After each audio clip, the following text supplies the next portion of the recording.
Hey, we had a DJI Fly app update and it brings us an important new feature. Let's take a look at it now.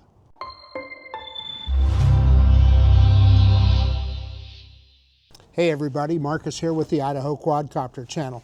I have the DJI Mini 4 Pro with me today.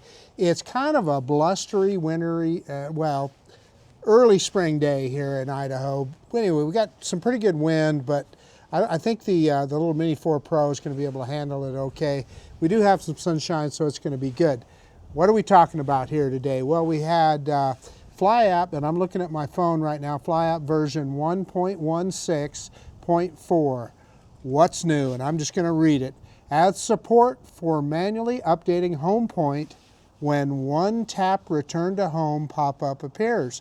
So I think I know what that means, but I'm not 100% sure. But we're going to try it out right now. Why is this important? I should add also, it says it fixed certain issues and optimized overall app quality. Well, what does that tell us? Not much, really. But this new feature is what we're interested in today. So why is that important? If you're, say, a hiker or a mountain biker or something, and you've got the drone tracking you, or you're flying, you might be just flying it with the sticks, but you're walking down a trail or whatever. If the drone goes into return to home, or you want it to come back to you, you don't want it to go back to where you took off from. You want it to be where you are right now. So we're going to see what that entails. Like I said, you can already do that. You can do return to the controller right now. The way the thing is currently set up, you have to go into the map to do that. Or you can even put a point on the map where you want the drone to return to home to. However, I think what they're doing is making it more convenient, giving you just a one-tap way of say, hey, have the drone come back to me. I suppose that would be useful if you were out on a boat too, although I'd always be a little nervous about that because boats always drift. But in any case, let's quit messing around. Let's get the little drone up in the air. I'm going to take off in one spot here. You can see I got some concrete behind me. We'll take off, and then I'll walk to a completely different spot, and we'll see how the drone handles it. We'll try that one tap return to home, and we'll discover it together. Let's quit messing around. Let's get this bird in the air. Okie dokie, I've got the drone fired up. And a screen recorder started. As usual, we want to look at that safety menu real quick. We're in bypass mode. Bypassing options are on normal. Radar map is on. Optimal return to home. 30-meter return to home height, which is plenty for where we're at. Again, that update home point, that's traditionally where you could update the home point, but that's not what we're looking at today. We're going to look at it when we hit return to home. Max altitude 120 meters. Max distance unlimited, not asking for any calibrations. We'll look at the battery. I expect that to be good, and it absolutely is. So I want to show you the About page so you can see the firmware that we're on. We're on app version, the latest version, 1.16.4. Firmware, latest version of firmware, 01.00.0800. And we also updated that RC firmware to 05.00.0300. So it's all up to date. Just wanted to point that out, and so that you can see that, so you can compare it to your drone and make sure, if that's not what you see, you may or may not have the same results that I have today. So let's go ahead and start recording. And I'm going to go ahead and hit auto takeoff on the app. Auto takeoff, holding it down. And there's the drone. And you can see there it updated the home point. So we're good to go there. Okay, I decided to try something here. We might as well have the drone follow me. I could just fly it to a different spot, but focus track enabled. Okay, focus track. We're going to hit plus. We're going to do ActiveTrack and manual. So let's go. And the drone will follow me around here. And when we get to the spot that we want to be at, we'll hit return to home, and we'll see what comes up on that screen. Now the cool thing about the little Mini 4 Pro is it does have obstacle avoidance. Let me kind of walk close to a tree here. Now there's some little limbs there, so that is kind of dangerous, but it successfully avoided that. So this is kind of a cool park. It's a lot nicer when these trees get some leaves on them. But you can see the park, they have signs on most of the trees to tell you what kind of tree it is, which I think is pretty cool. I think that's a cool feature. So when we get out here a ways, we'll get out of ActiveTrack and we'll launch the drone up and we'll fly it away, and we'll see how it if we can adjust that return to home. So I'm going to walk over by my pickup, and yeah, then we'll be right there and have everything. So we'll try this a couple of times. You know, the little Mini 4 Pro is just a great tracking drone. So what I'm going to do is I'm going to walk right in between this pole, and you'll see that the drone handles it just fine. It avoids everything, and boom, here we are. Okay, I'm right by the back of my truck. I'm going to go ahead and stop. And let's get out of that. Well, I've tried to hit that X, trying to get out of that. Okay, so I'm going to turn off subject tracking, and we're going to go straight up. And we're going to fly this guy out a ways. Let's go out over the field over here, and then we'll hit that return to home and see what happens. So out over the field. This is such an awesome little drone. I'll tell you, it handles so well. So I'm going to leave it pointed that direction. We're out in the middle of that field. Then I'm going to hit return to home on the app. And let's see if we get a new button. I think we're going to see a new button there. Let's try it. Yeah, update Homepoint. See that down below? Let's do that. Update Homepoint. And so then you can choose to the aircraft or the controller. In other words, if we chose the aircraft, that would be the new Homepoint. But I'm going to move kind of out here a little bit, and I'm going to set controller. Maybe. I hit the button on controller. Yeah, okay, Homepoint updated to current remote controller location. It didn't change. I thought the button would change color, but it didn't. But it says at the bottom, so I'm going to click OK.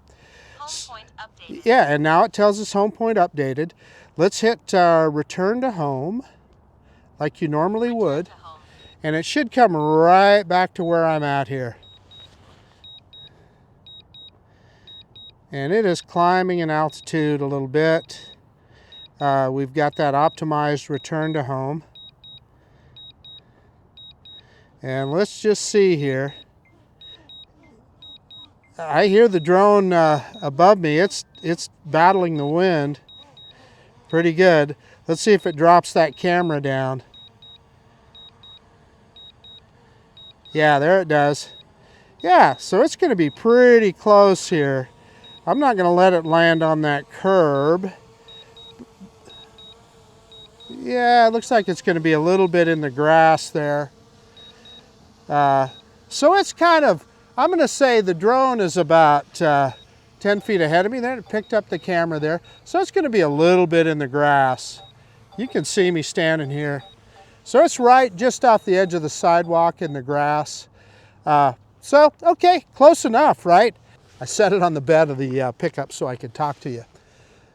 So let's just say, for the sake of argument, you were on a boat and you told it to return to the controller where you're at. Okay, you're going to be drifting around a little bit on that boat.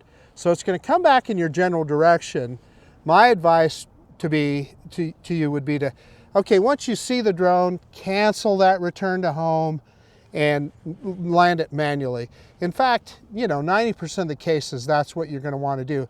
Because you saw there was about a 10-foot error there from where I was standing with the controller.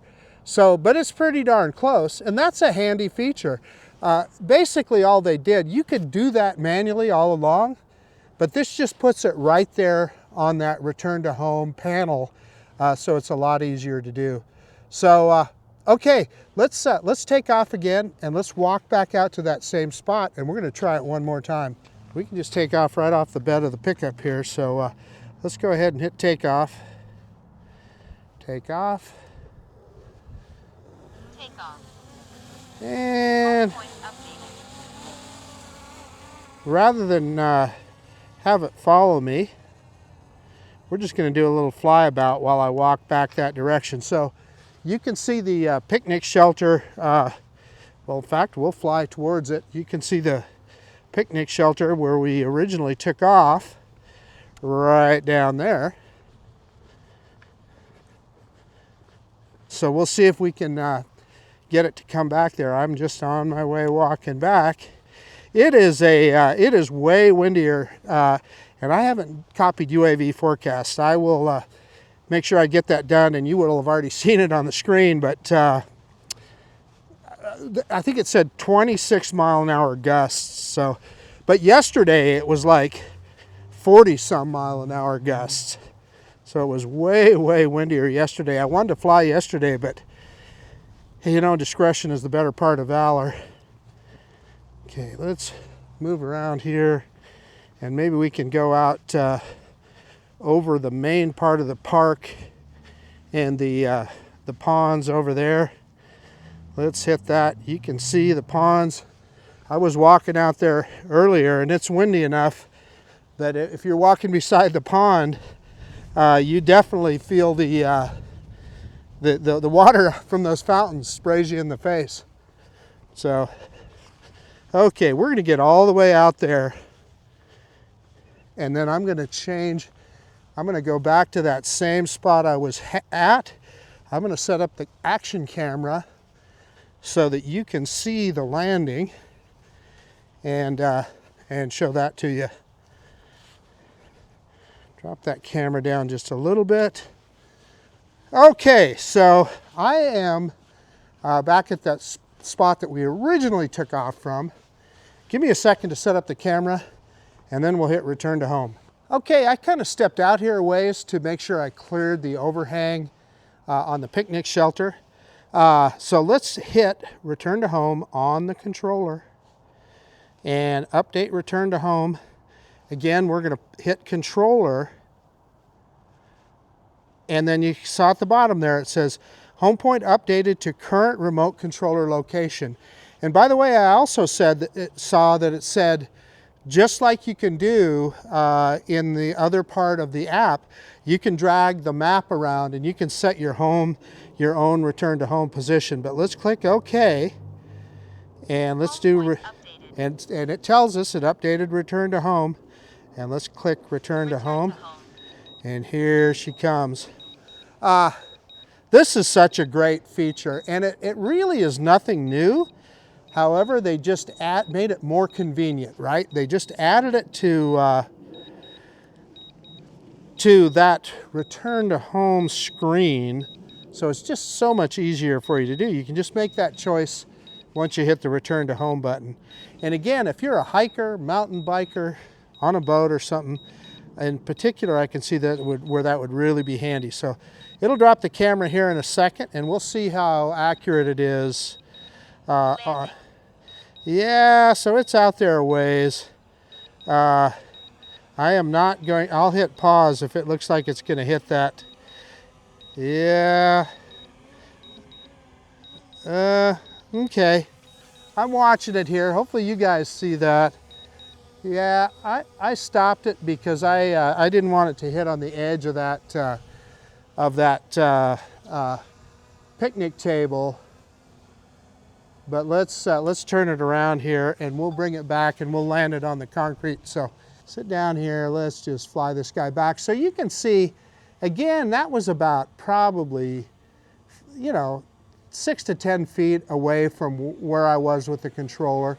So that's not bad. And again, you're going to want to, in any of those other situations we talked about, you're going to want to manually land it anyway. Okay, let's bring this guy down and land it. We'll do a quick conclusion.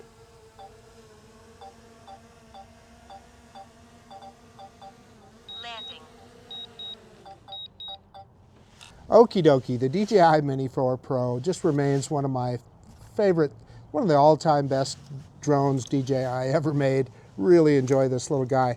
But that's not exactly what we're talking about today. We're talking about the update to the Fly app. So this should work on any drone that uses the Fly app. So whether that's your Mavic 3 Pro, your Air 3, Air 3S, your Air 2, your older minis, even anything that uses the Fly app, this should be applicable to. So that's just a really cool thing that DJI gave us. So you saw how it worked. We successfully told the drone to land where I was with the controller, and it came back within about 10 foot or so accuracy, which is good enough because, like I said, what you should be doing is manually landing it. Once it's coming down, you hit pause, well, just like I did at the very end there, manually landed it on the concrete here. So I hope this helps you guys that do a lot of moving around while you're flying your drone. You know, you're going from one place to another. Just really a cool feature. And again, it's not that you couldn't always do this, but this just made it way more convenient, putting it right there on that dialog box when you hit the return to home button. So good deal, DJI. Thank you for this. And anyway, I hope you guys enjoyed that. It was kind of a windy day, not the best day to fly, but I always have fun putting these videos together. That's about it. This is Marcus with the Idaho Quadcopter channel out. And if you like this kind of content, please consider subscribing to my channel. Most of all, I so appreciate that you took the time to watch this video today. And of course, we'll see you on the next one. And yeah, the DJI Mini 4 Pro. All right, see you guys. Bye.